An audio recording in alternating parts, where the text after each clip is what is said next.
Welcome to Glen Friends, a true crime podcast where a shrink, a high priest, and a thespian get together to talk about crime. Okay, here's the sitch. Picture it. It's a Saturday in 1978. People are just bopping along, listen to some Bee Gees, maybe a little bit of the Grease soundtrack. It's a whole vibe. Carolyn Craven, she was just a straight-up, sober television newswoman. She wasn't the sort to label herself as an activist reporter. She was the type to keep personal and professional issues in separate boxes. So it was a hard irony when the 33-year-old African-American journalist became both the victim and the topic of her latest news story. Ooh boy! Yeah. That is so exciting. Hello and welcome to Glen and Friends. This is our first ever episode of this podcast, a true crime podcast brought to you by myself, Alyssa. I am known as the High Priest because we will explain those titles to you, but I am the High Priest because I am a philosophy major in college and we were looking up titles that kind of went along with philosopher because we didn't want to use philosopher, and for some reason High Priest came up and we thought that was fitting, but I am not actually a High Priest. But not yet, yes. Anyway. I mean, not yet. You're on the road to success. I'm on the road to being a High Priest. But yes, I am the High Priest. Hello, High Priest. Hello, Shrink. I'm Joe. I'm the self-labeled shrink. As I am the one receiving their degree in psychology, so, like, I'm qualified, but not that qualified. Qualified enough. I know what I'm talking about, like, mostly, when it comes to, like, mental illness and such. Anyway. Great. That is needed in this podcast. She's our collective shrink. Yes. I am LB. Actually, I'm Laura Beth, but everybody calls me LB or LBJ. I'm a woman of many names. LeBron James. LeBron James. If you will. I am the thespian because I am a musical theater major. So yeah, I, like to sing and dance and wear my tight little shiny pants. It's a good time, yo. So those are our titles. That's kind of where we got them from.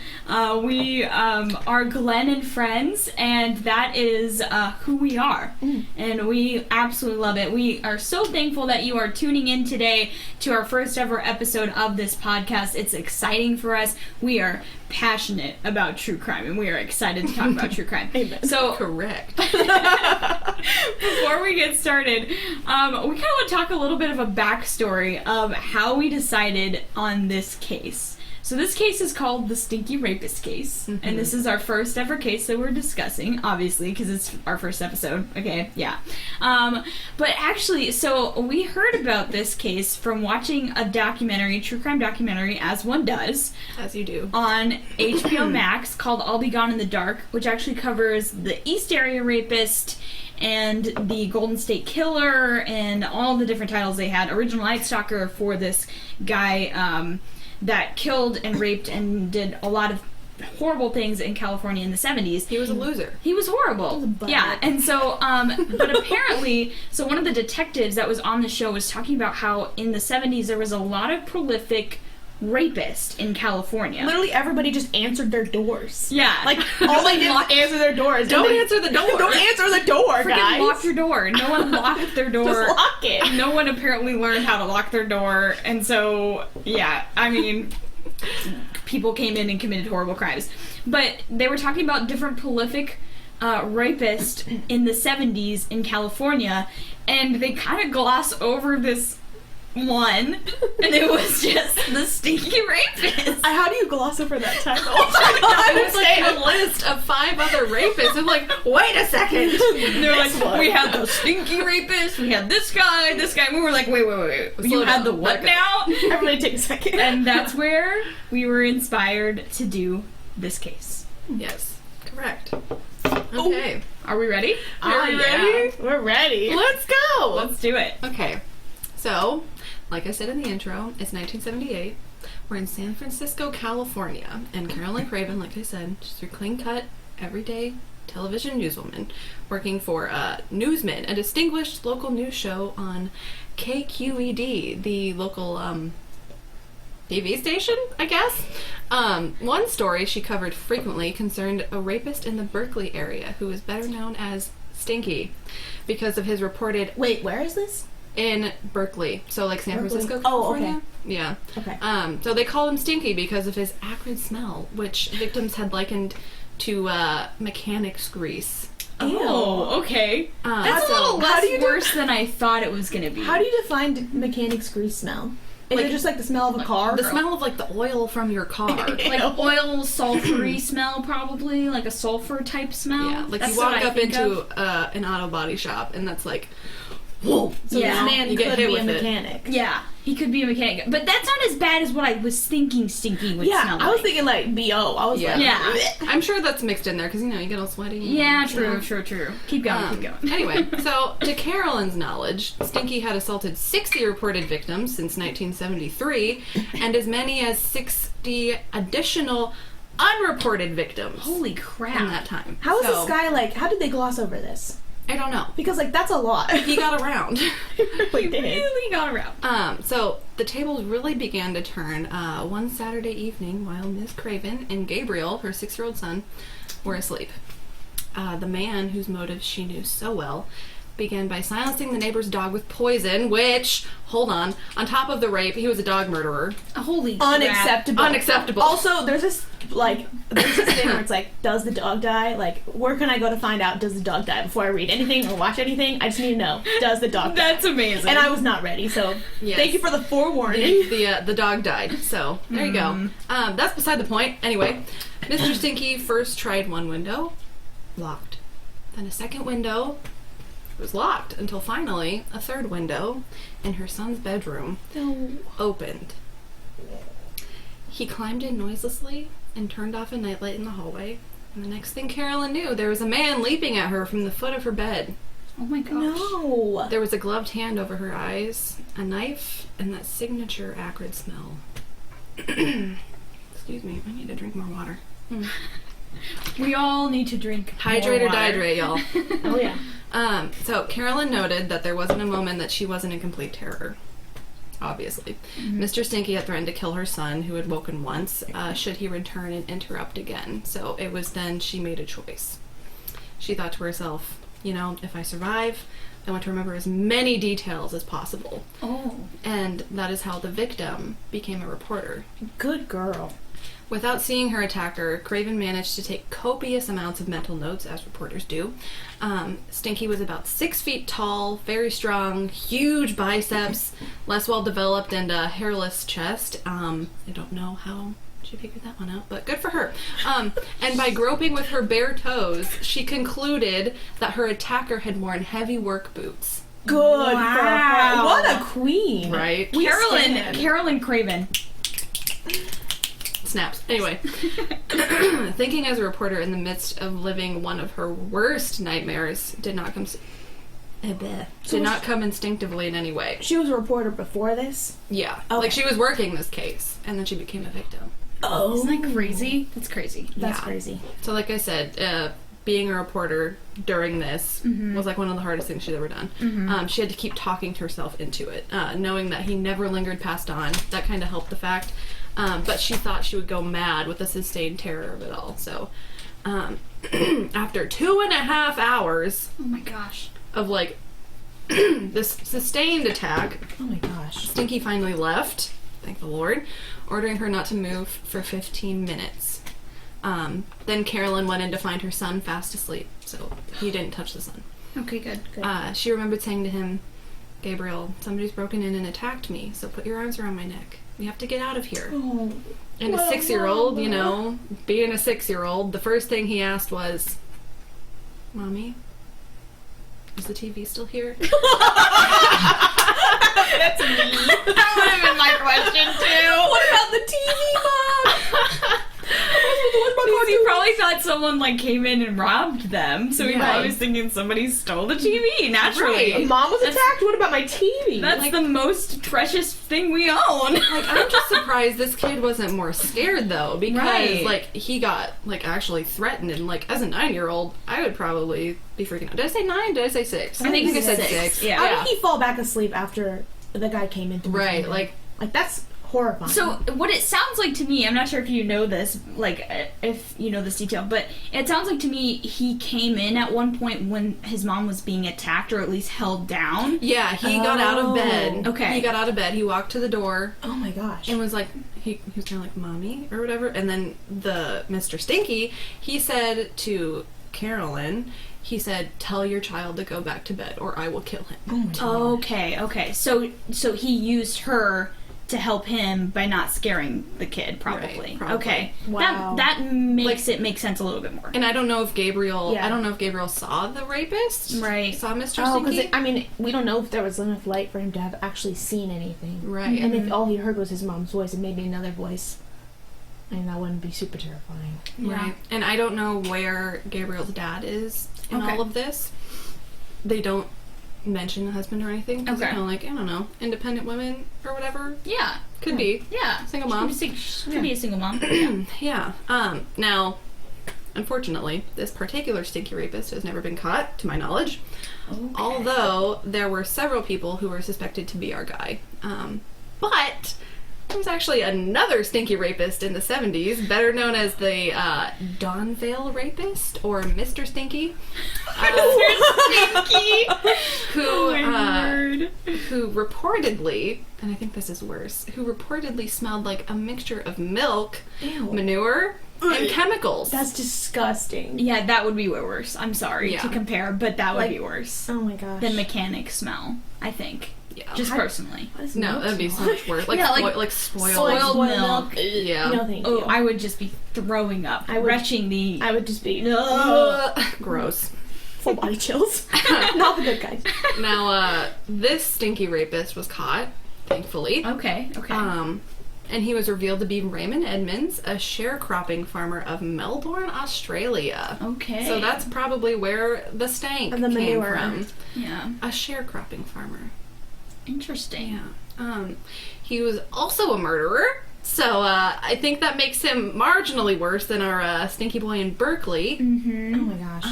But yeah, that's all I have on the stinky rapist. Oh my word. Are there any, do they have any, names of the suspects they think could have done it? I couldn't find any, but I'm sure, you could dig around a little bit. Newspapers. Find some people. So you said that he is known to have attacked 60 women? Yeah, it was... okay. So on the website where I was looking up most of my information, it said, there were 60 confirmed rapes that happened since, starting in 1973. Side note, that's the year my dad graduated high school. Yay. Yay, yay. Yay, Mike. Yay, Mike. Woo, woo. Go, Mike. Go, Mike. But anyway, yeah. And then at least 60 unreported ones, they think. Okay. Obviously, they don't know because they're unreported. I'm assuming they're just basing that off of, a timeline where they're assuming he just, was doing it in this sort of form, or... Right. And, if this guy's still alive, who's to say he ever stopped? He could be. He could still be out there. That's very true, considering it was 1978 when Carolyn was attacked. Yeah. Was she the first to talk about the stinky rapist? Was she the first to say, No, she was covering the case. Yeah. So that's right. She knew about it. Yeah. So she knew. People were reporting him, but they didn't have enough to catch him. So it's interesting because this sounds very similar to the East Area Rapist case, where this guy would he was just terrorizing a certain area, and he would he would come in and he would rape women. At first he was just raping women, and then eventually he moved on to raping a woman with a man present in the house. Oh my gosh. So, yeah, that case was crazy. So it's interesting that all of these kind of coincided and happened around the same time, very close geographically, and they were so prolific, like 60 people, potentially 60 more people. Yeah. Like, that's crazy. California in the 70s, man. It was a whack. Dude, it was a whack time. Helter-skelter right there. No kidding. So, like, so were the Stinky Rapist, were these cases only, not the cases, but like the incidents, were they only reported to have been in the California area? So like he didn't venture outside of San Francisco, California? That's all I found. Because I don't know if like what his mode of transportation was. Like, is he just walking to all these places? Or, because like no one ever reported seeing, at least to my knowledge, like no one ever reported seeing like strange cars in the area or like a work van. Dang, so interesting. Because what's interesting to me is, so Carolyn is raped, and this guy is known, and she figures out that it is this stinky rapist guy because he has the mechanic smell. So she figured that out. I'm wondering if he started to make sure that he had that smell when he would commit his crimes. What if it was like a way to like put people off the trail and more towards those types of people who would maybe potentially smell like that, even though he wasn't one of those people? Maybe a mechanic or an auto that could be repair person. Yeah, like that could be it, because but I was thinking in the sense of like almost an FU, like to the police and to anybody who's trying to solve it. He's just gonna make sure that you know this is him. Yeah. Because like he's bringing attention to his crime. Right, like every single time 60 rapes are going to smell the same way. Like everyone pulls out the same smell. It's a very specific smell. Yeah. Like auto, like mechanic oil like smell, like that's a very specific smell. Right. Yeah. And the fact that he never was like reportedly caught says a lot about his like rubbing it in their face a little bit. Right. It feels like that. It does seem like that. Yeah. And I do remember when we watched the documentary that was talking about the East Area Rapist, the problem with catching rapists in the 70s was the fact that rape was not considered a major crime how it is today. Right. So, I mean, there's still issues with like rape being as far as like time that is given to rapist in prison. There's still an issue with that, in my opinion, to this point. But back then, it was way worse. Like, people were giving them, like, 30 days in prison. Right. And, like, what about, like, did rape kits exist like they do now? Like, when was the first rape kit issued? Right. Like, and, like, how effective was it at that time? Mm-hmm. Right. Like, how much trial and error was there? Yeah, like, you just don't know exactly how effective it would have been. They didn't have forensic science really that much at that point. Mm-hmm. If they had a fingerprint, they had to literally manually compare. There was no database. No, and, like, I lost my thought. Go on. Well, but yeah, it was incredibly hard to solve crime in general. What? Oh, that was the first one. Oh, the 1970s?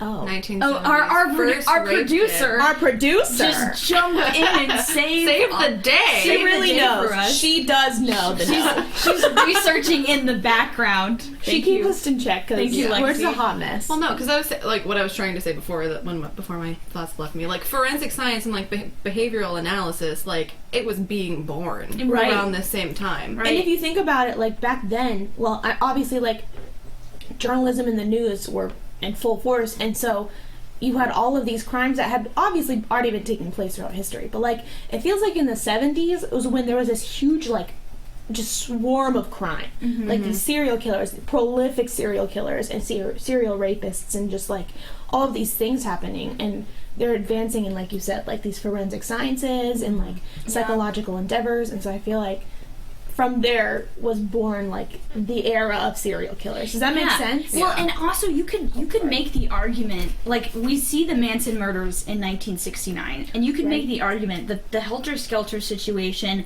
all of these crazy serial killers, Bundy, like all of these people, they start to branch out in the 70s. Like we see this happen, and you could argue, I think, that the response to it was behavioral science. It was forensic science, because they were like, okay, we have got to catch these guys. We haven't seen crime like this before, where it's not the guilted lover who's like coming and getting his revenge anymore. These are people it's who senseless. It's senseless murder. Doesn't make any sense. These are like mentally ill people who kill because they want to kill people. Kill or rape, and one of the things I want to ask, I'm not sure if you were able to find anything out about the Stinky Rapist and his modus operandi, but did he have like a certain type that he would go for? Yeah, like what were his victim types? Okay, so from what I read, like especially from like one of Carolyn's articles, like he reportedly, he was similar to East area? Yeah, like very similar to that. Like he would wait until he knew women were home alone, or like if a woman was single and living on her own. So like, he that's literally had to who he would research target. these. He probably people. surveilled them. Like he had to watch stalk them. Mm-hmm. Oh, I hate that. That's what the East area rapist did. He surveilled houses. He would like climb fences and stuff.